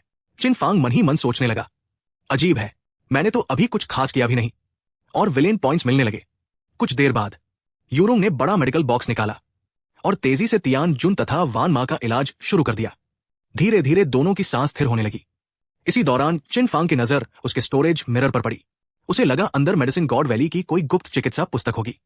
लेकिन जब उसने किताबों के नाम देखे तो उसका मुंह खुला का खुला रह गया। ठंडे ड्यूक और मासूम लड़की, धर्मपंथ का सर्वोच्च गुरु एक साथ 2 पंथ नेताओं से प्रेम कर बैठा, दयालु पड़ोसी और भाग्यशाली लड़का। चिन फांग कुछ पल तक चुप खड़ा रहा, फिर बोला, हे स्वर्ग, मुझे उम्मीद नहीं थी कि मेडिसिन गॉड वैली की उत्तराधिकारी ऐसी किताबें पढ़ती होगी। यूरोंग का चेहरा लाल हो गया। वो बिजली की गति से किताबें वापस छीन लाई। ये उसका सबसे बड़ा राज था। अगर उसके मास्टरों को पता चल जाता तो वे सारी किताबें जब्त कर लेते और पढ़ने पर भी प्रतिबंध लगा देते। चिन फांग के होठों पर चालाक मुस्कान आ गई। उसे साफ दिख रहा था कि यूरोंग किसी भी कीमत पर यह राज छिपाना चाहती है। यूरोंग ने किताबें सीने से लगा ली और घबराकर पूछा, तुम क्या करने वाले हो? फिर उसने हिम्मत जुटाकर कहा, अगर तुमने मेरा राज सबको बता दिया तो मैं भी सबको बता दूंगी कि कुनलून में तुमने जानबूझकर ज्यादा खून बहाने का नाटक किया था। चिन फांग दंग रह गया। उसे उम्मीद नहीं थी कि कोई उसे उल्टा धमकाने की हिम्मत करेगा। यूरोंग ने आत्मविश्वास से कहा, बाकी लोगों को लगा कि तुम खून की कमी से कमजोर हो गए थे, लेकिन मैंने तुरंत पहचान लिया था। वो असल में ची और रक्त का असंतुलन था। मुझे नहीं पता इतना खून बहाने के बाद भी तुम ठीक कैसे हो, लेकिन मुझे यकीन है कि तुमने उन सीनियर सिस्टर्स का फायदा उठाया था। चिन फांग की आंखें सिकुड़ गई। उसने अचानक उसका चिकना सफेद चेहरा पकड़ लिया और ठंडी आवाज में बोला, तुमने सफलतापूर्वक मेरा ध्यान अपनी ओर खींच लिया है। लगता है तुम बहुत ज्यादा जानती हो। अब मैं तुम्हें नहीं छोड़ सकता। यूरों के दिल में तूफान उठ गया। उसके दिमाग में पढ़े हुए सारे रोमांस नॉवेल घूमने लगे। अब मुझे क्या करना चाहिए? घुटनों पर गिरकर दया मांगूं, या अकड़ दिखाऊं, या फिर उसे धक्का देकर चली जाऊं और 2 मिलियन शब्दों वाली दर्द भरी प्रेम कहानी शुरू कर दूं? आखिर उसने अपनी इज्जत बचाने की कोशिश छोड़ दी। वो तुरंत घुटनों पर बैठ गई। यंग मास्टर, मैं कुछ नहीं जानती, कृपया मुझे छोड़ दीजिए। सिस्टम फिर बोला, बधाई हो होस्ट, आपने भाग्यशाली चुनी हुई पुत्री को सफलतापूर्वक धमकाया है। आपको 50,000 विलेन पॉइंट्स प्राप्त हुए हैं। चिन फांग की आंखें फड़क उठीं। यह पहली बार था जब उसने इतना कम आत्मसम्मान वाली नायिका देखी थी। उसे समझ नहीं आ रहा था कि लिन सान को आखिर इस लड़की में क्या पसंद आया। तभी शियाओ यी कहीं से छलांग लगाकर उसके कंधे पर आ बैठा और यूरों की हरकतों की जमकर आलोचना करने लगा। उसका दावा था कि एक खरगोश होने के बावजूद उसमें यूरों से ज्यादा आत्मसम्मान है। यह बात अलग थी कि दवाइयों की लड़ाई के समय वही सबसे पहले भागा था। चिन फांग मुस्कुराया, हमारा खरगोश सबसे अच्छा है। उसने सिस्टम से एक गाजर निकाली। शियाओ यी खुशी से बोला, मुझे मास्टर सबसे ज्यादा पसंद है, और गाजर लेकर उसके हाथ से अपना चेहरा रगड़ने लगा। उसी समय तियान जुन और वान मा ने जोर से खांसा। आखिरकार दोनों की हालत स्थिर हो चुकी थी। यूरों ने राहत की सांस ली। अब कोई खतरा नहीं है। अगर जल्दी ठीक करना है तो इन्हें कुछ हीलिंग पिल्स खिला दो। दवा में थोड़ा जहर है, लेकिन सही मात्रा में इस्तेमाल करने पर कोई दुष्प्रभाव नहीं होगा। और अगर चाहो तो मैं खुद इलाज कर सकती हूं। गारंटी है कि कोई समस्या नहीं होगी। यह कहते हुए उसने दयनीय नजरों से चिन फांग को देखा, मानो कह रही हो, देखो मैं बहुत काम की हूं। चिन फांग ने सिर खुजाया। फिर उसे अचानक सिस्टम से मिले 2 इमॉर्टल स्लेव सील्स याद आ गए। चिन फांग ने इमॉर्टल स्लेव सील्स के बारे में सोचकर सिर हिलाया। नहीं, अभी इस्तेमाल किया तो लिन सान के साथ टकराव हो सकता है। एक लड़की के लिए लिन भाई को खोना बिल्कुल फायदे का सौदा नहीं है। यह सोचकर वो सीधे शानहे मानचित्र के अंदर चला गया। उसे तियान जुन और वान मा के लिए कुछ दवाइयां ढूंढनी थी। आखिर दोनों ने 13 रूपांतरण तकनीक का अभ्यास किया था। उनकी रिकवरी क्षमता सामान्य लोगों से कहीं बेहतर थी। इसलिए चिन फांग कभी दवाइयां साथ नहीं रखता था। लेकिन कुनलून में उसने 1 लाख से ज्यादा लोगों को लूटा था। इतना सामान तो जरूर होगा कि कुछ उपयोगी मिल जाए। मास्टर, हमने इतनी मेहनत से आपके लिए बैग और खजाने इकट्ठे किए हैं, क्या हमें कोई इनाम नहीं मिलेगा? खूबसूरत घोस्ट लेडीज उसे चारों तरफ से घेर कर खड़ी हो गई। उनकी बड़ी बड़ी आंखें उम्मीद से चमक रही थी। चिन फांग ने लार निकली। उसे लगा जैसे वह किसी स्पाइडर वुमन की गुफा में फंस गया हो। अचानक उसका चेहरा बदल गया। उसने जल्दी से अपना सीना पकड़ लिया। दिल बेतहाशा धड़क रहा था। चेहरा सफेद पड़ गया। यह एहसास उसे 7 साल पुरानी घटना की याद दिला रहा था, जब उसने अपने छोटे भाई का सुप्रीम बोन निकाला था। जुड़वा भाइयों के बीच एक अजीब संबंध था, और यह एहसास साफ बता रहा था चिन हाओ जानलेवा खतरे में है। चिन फांग की आंखें सिकुड़ गई। रुको छोटे भाई, मैं आ रहा हूं। उसने आसपास की लड़कियों की नाराज निगाहों को पूरी तरह नजरअंदाज कर दिया। फिर शानहे मानचित्र से एज़्योर ड्रैगन डिवाइन स्वॉर्ड निकाल ली। जब वो बाहर निकला तो उसके चेहरे पर बर्फ जैसी ठंडक थी और शरीर से डरावनी हत्या की मंशा निकल रही थी। उसने हाथों से मुद्राएं बनाई। अगले ही पल एज़्योर ड्रैगन डिवाइन स्वॉर्ड 2 विशाल उड़ने वाली तलवारों में बदल गई। बिना कुछ कहे उसने यूरों को पकड़कर एक तलवार पर खड़ा कर दिया। फिर सीधा चिन हाओ की दिशा में उड़ चला। शियाओ यी भी घबराकर पीछे पीछे दौड़ा। यूरों ने हैरानी से पूछा, यह क्या है? उसकी नजर शियाओ यी की पीठ पर मौजूद शानहे मानचित्र पर पड़ी। अभी कुछ देर पहले चिन फांग आसानी से उसके अंदर चला गया था। शियाओ यी तुरंत सीना फुलाकर बोला, यह शानहे मानचित्र है जो मास्टर ने खुद मेरी पीठ पर रखा था। तुम सोचती हो मैं सिर्फ एक नक्शा ढो रहा हूं? नहीं, यह विश्वास है। फिर वो नाटकीय अंदाज में बोला, उस शाम का दृश्य आज भी मेरी आंखों में ताजा है। मास्टर ने मुझे बुलाया और बड़े गंभीर चेहरे से यह खजाना मुझे सौंपा था। यूरों के होंठ फड़क गए। उसे समझ नहीं आ रहा था कि इतना प्यारा खरगोश इतनी बेशर्मी से झूठ कैसे बोल सकता है। लेकिन तभी शियाओ यी के दिमाग में एक नया विचार आया। उसे चिन फांग की कही एक बात याद आई। दुनिया में सबसे ज्यादा पैसा अस्पताल और दवा की दुकानों में खर्च होता है, और मेडिसिन गॉड वैली तो पूरे प्राचीन उजाड़ प्रदेश की नंबर 1 औषधि शक्ति थी। यानी बहुत अमीर, बहुत ही अमीर। खरगोश की आंखें चमक उठीं। अगर मैं मास्टर को यूरों को बेच दूं तो उसके पिता जरूर ढेर सारा पैसा देंगे। फिर जिंदगी भर आराम से गाजर खाऊंगा।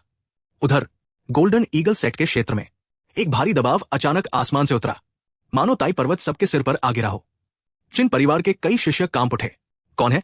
चिन हाओ दहाड़ा। तभी आकाश से एक वृद्ध आवाज गूंजी। मैं गोल्डन ईगल सेक्ट का 5वां एल्डर हूं।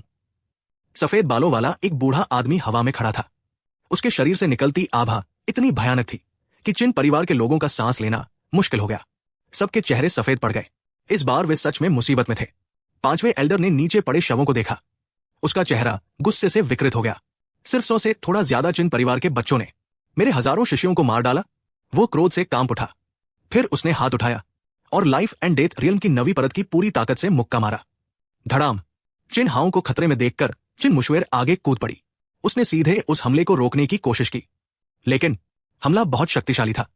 उसके आंतरिक अंग बुरी तरह घायल हो गए। मुंह से ताजा खून निकल पड़ा और वो जमीन पर गिर गई। चिन हाओ घबराकर उसके पास पहुंचा, लेकिन चिन मुशवेर गुस्से में थी। उसने अपनी रिंग से खजाने और इमॉर्टल एसेंस निकालकर चिन हाओ के हाथ में ठूंस दिए। भागो, जल्दी भागो, हम 5वें एल्डर को रोकेंगे। फिर उसने चिन हाओ को जोर से पीछे धकेल दिया और बाकी शिष्यों को संकेत दिया कि उसे लेकर भाग जाएं। तभी 5वें एल्डर की नजर चिन हाओ के हाथ में मौजूद सामान पर पड़ी। उसकी आंखें चमक उठीं, तो खजाना उसके पास है। अगले ही पल वो सीधे चिन हाओ के सामने प्रकट हो गया। चिन मुशवेर और बाकी शिष्य तुरंत बीच में आ गए। भागो युवा स्वामी, भागिए। 10 लाख की सेना भी आगे कूद पड़ी। हर कोई अपनी जान देकर चिन हाओ के लिए समय खरीद रहा था। 5वां एल्डर चिढ़ गया। चींटियों का झुंड। उसने हाथ उठाया और फिर से मुक्का मारा। गरज। आसमान में बिजली कड़कने लगी। शून्य लगातार कांपने लगा। चिन मुशवेर फिर खून उगलते हुए गिर पड़ी। इतने सारे लोगों को अपनी खातिर मरते देखकर, खासकर चिन मुशवेर को, जो बचपन से हमेशा उसका ख्याल रखती आई थी। चिन हाओ का गुस्सा आसमान छू गया। अब पीछे हटने का सवाल ही नहीं था। उसने दहाड़ लगाई और जंगली जानवर की तरह 5वें एल्डर पर टूट पड़ा। ऊर्जा का विस्फोट इतना भयानक था कि पूरी धरती कांप उठी। चारों तरफ की आध्यात्मिक ऊर्जा पागलों की तरह उसकी तरफ खींचने लगी। सब कुछ संकुचित होकर एक बिंदु पर इकट्ठा हो गया, फिर विनाशकारी शक्ति के साथ फट पड़ा। ऐसा लग रहा था जैसे शून्य भी टूटने वाला हो। 5वें एल्डर की आंखें सिकुड़ गई। उसे पहली बार एहसास हुआ, इस लड़के को जिंदा नहीं छोड़ सकते। तभी फैंटम दादा की आवाज उसके दिमाग में गूंजी। बच्चे, मैं तुम्हें अपनी शक्ति उधार दे रहा हूं, लेकिन इसका बोझ तुम्हारा शरीर ज्यादा देर नहीं सह पाएगा। तुम्हें जल्दी जीतना होगा। चिन हाओ मुस्कुराया। चिंता मत करो, एक पल में खत्म कर दूंगा। अगले ही पल वो गायब हो गया और सीधे 5वें एल्डर के सामने प्रकट हुआ। इतनी तेज गति देखकर बूढ़ा डर गया। उसे जीवन में पहली बार ऐसा खतरा महसूस हुआ, लेकिन अब भागने का मौका नहीं था। चिन हाओ ने मुट्ठी भींची। आसपास की सारी ऊर्जा उसकी मुट्ठी में समाने लगी। फिर उसने एक मुक्का मारा। धड़ाम। आकाश टूटता हुआ महसूस हुआ। धरती कांप उठी। भयानक ऊर्जा विस्फोट हुआ। उधर चिन फांग तेजी से वहां पहुंच रहा था। अचानक उसे महसूस हुआ कि उसकी बेचैनी कुछ कम हो गई है। इसका मतलब चिन हाओ अभी जिंदा था, लेकिन अगले ही पल वो सुरक्षा का एहसास फिर गायब हो गया। चिन फांग का दिल डूब गया। क्या चल रहा है? खतरा टला नहीं। फिर अचानक उसके चेहरे का रंग उड़ गया। धत, कहीं ऐसा तो नहीं कि मेरा छोटा भाई गोल्डन ईगल सेट के इलाके में ही मरने वाला है? धीरे धीरे ऊर्जा का तूफान शांत हुआ। दुनिया फिर शांत होने लगी। जब धूल छंटी तो 5वां एल्डर कहीं दिखाई नहीं दिया। वो चिन हाओ के हमले में पूरी तरह राख बन चुका था, लेकिन चिन हाओ खुश नहीं था। उसकी नजर दूर क्षितिज पर टिकी हुई थी, क्योंकि 3 और आकृतियां बिजली की गति से उनकी तरफ आ रही थी, और उनकी आभा 5वें एल्डर से भी ज्यादा डरावनी थी। वे निश्चित रूप से गोल्डन ईगल सेट के बाकी एल्डर्स थे। तीनों गुस्से से गरजे। छोटे हरामी, हमारे 5वें एल्डर को मारने की हिम्मत कैसे हुई? उनके शरीरों से हिंसक ऊर्जा फूट पड़ी। दसियों हजार मीटर का क्षेत्र विकृत होने लगा। तूफान जैसी दहशतनाक शक्ति पूरी दुनिया पर छा गई। फैंटम दादा ने गहरी सांस ली। मुझे नहीं पता तुम्हारे साथ क्या करना चाहिए। फिर वो मुस्कुराया। लेकिन अब सोचता हूं, मैंने तुम्हें शिष्य इसलिए चुना था क्योंकि तुम जिद्दी हो और दिल से सीधे हो। आज मैं भी तुम्हारे साथ पागल बनूंगा। इतना कहकर फैंटम दादा की आत्मा उसके शरीर से बाहर निकली और सीधे चिन हाओ के शरीर में समा गई। धड़ाम। एक भयावह शक्ति विस्फोटित हुई। चिन हाओ की पूरी आभा बदल गई। कुछ पल पहले वो सिर्फ एक प्रतिभाशाली युवक था, लेकिन अब वो प्राचीन युगों पर शासन करने वाले सर्वोच्च अस्तित्व जैसा दिख रहा था।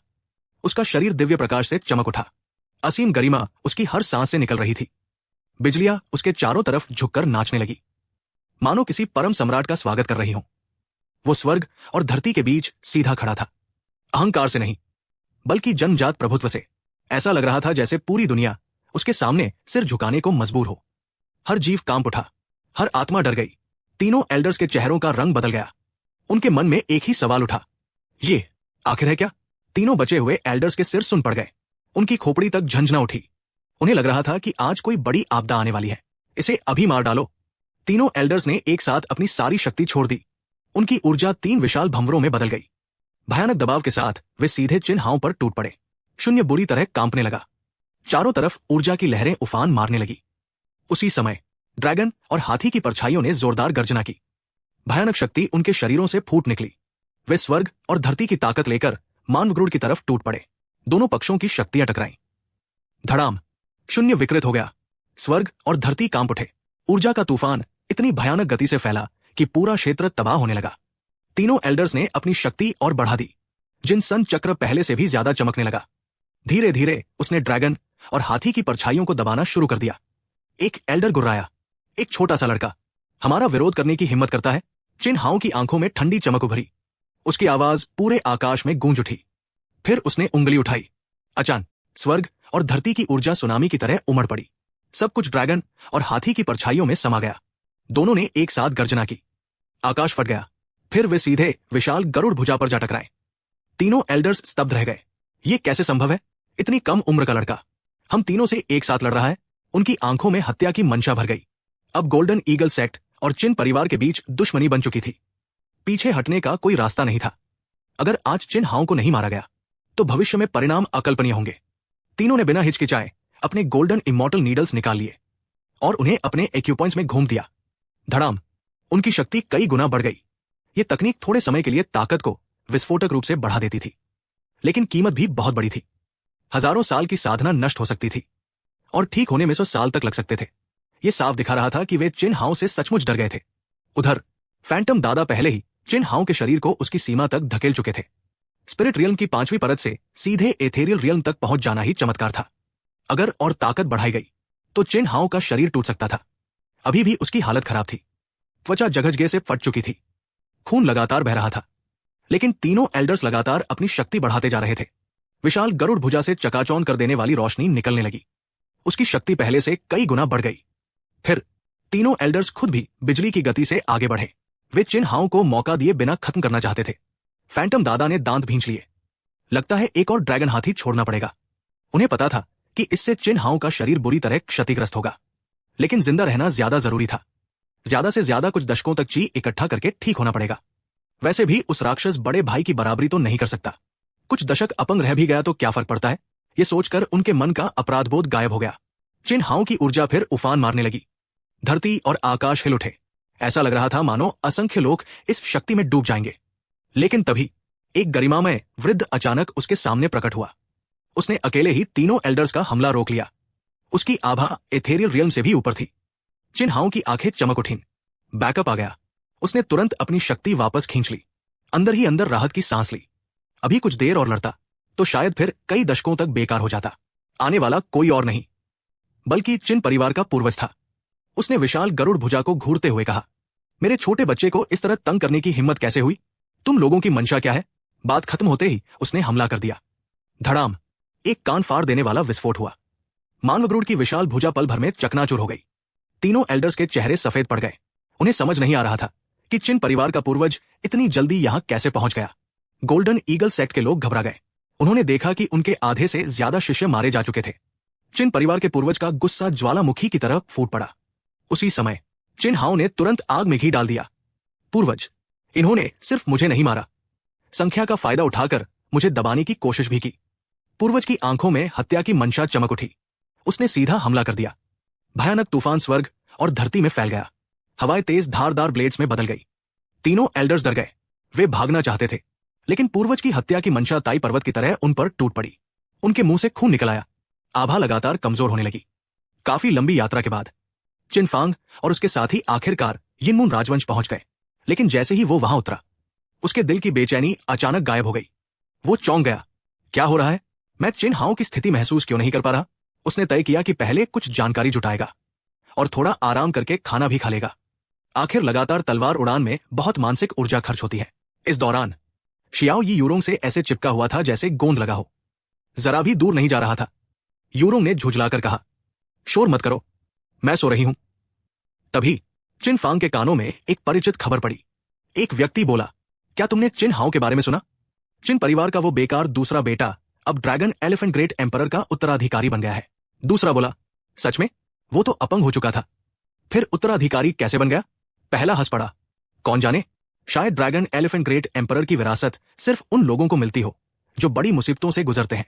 वैसे भी चिन परिवार प्राचीन उजाड़ प्रदेश का नंबर 1 परिवार है। उनके पास अनगिनत खजाने होंगे। ये सुनकर चिन फांग वही जम गया। वो हजारों एलिट सैनिकों और साथियों को लेकर अपने भाई को बचाने निकला था, लेकिन वो पहुंचे उससे पहले ही सब खत्म हो चुका था। उसने आ भरी, लगता है मैं सिर्फ विलेन बनकर लोगों को लूटने के लिए ही बना हूं। भव्य बचाव अभियान मेरे बस की बात नहीं। फिर उसने मुस्कुराकर सिर हिलाया। कोई बात नहीं, जब तक मेरा छोटा भाई ठीक है, अब चमकने की बारी मेरी है। उसने जोर से आवाज लगाई, वेटर, शराब लेकर आओ। उसी समय एक परिचित महिला आवाज सुनाई दी। चिन फांग ने सिर उठाकर देखा और थोड़ा हैरान रह गया। दरवाजे से राजकुमारी नानफांग अंदर आ रही थी। उसका चेहरा थका हुआ लग रहा था। साथ में दर्जनों गार्ड भी थे, लेकिन इस बार उसके गार्ड पहले जैसे साधारण हेवनली सेट के नहीं थे। उनकी आभा कहीं ज्यादा शक्तिशाली थी। अचानक नानफांग की नजर चिन फांग पर पड़ी। वो चीख उठी। गार्ड तुरंत उसके सामने आकर खड़े हो गए। सभी ने तलवारें निकाल ली। उनकी नोक सीधे चिन फांग की तरफ उठ गई। उधर तियानजुन और वान मा ने भी बिना एक शब्द बोले अपने हथियार निकाल लिए। दोनों तुरंत चिन फांग के सामने ढाल बनकर खड़े हो गए। रेस्तरां का माहौल पल भर में तनाव से भर गया। नानफांग के दिमाग में सिर्फ एक ही विचार घूम रहा था, भागो, भागो, जल्दी भागो। दोनों पक्षों की इस हरकत ने रेस्तरां में मौजूद सभी लोगों का ध्यान अपनी तरफ खींच लिया। माहौल देखकर साफ लग रहा था कि किसी भी पल लड़ाई शुरू हो सकती है, इसलिए बाकी ग्राहक जल्दी जल्दी पैसे चुकाकर बाहर निकलने लगे। यूरोंग ने सिर झुकाकर बड़बड़ाया, जहां भी जाते हैं मुसीबत अपने आप पीछे पीछे आ जाती है। फिर उसने और नीचे सिर कर लिया। मुझे मत देखो, मुझे मत देखो। वो किसी भी कीमत पर इस झमेले में शामिल नहीं होना चाहती थी। उधर दुकान का मालिक घबराकर बाहर दौड़ा। चेहरे पर मजबूर मुस्कान थी। वो हाथ जोड़कर बोला, अगर सेवा में कोई कमी रह गई हो तो मेरी गलती है। कृपया गुस्सा मत कीजिए, छोटी सी दुकान है, इसे बख्श दीजिए। चिन फांग मुस्कुराया। उसने हाथ हिलाकर तियानजुन और वान मा को शांत रहने का संकेत दिया। फिर आराम से बोला, कोई बात नहीं, हम पुराने दोस्त हैं। दुकानदार ने राहत की सांस ली। पुराने दोस्त? अगर ऐसा था तो शायद लड़ाई नहीं होगी। उसके लिए यही सबसे अच्छी खबर थी। उधर राजकुमारी नानफांग ने पूरे रेस्तरां पर नजर दौड़ाई। उसे यिनमुन राजवंश के कोई बड़े विशेषज्ञ दिखाई नहीं दिए। इसका मतलब था चिन फांग की सहायता के लिए अभी कोई नहीं आया था। नानफांग की आंखों में चमक उभरी। उसे लगा कि यह चिन फांग को पकड़ने का दुर्लभ मौका है, लेकिन जिस व्यक्ति को घबराना चाहिए था वो बिल्कुल शांत बैठा था। चिन फांग ने मुस्कुराकर दुकानदार से कहा, मालिक, उस मेज पर एक और मुर्गा भेज दो।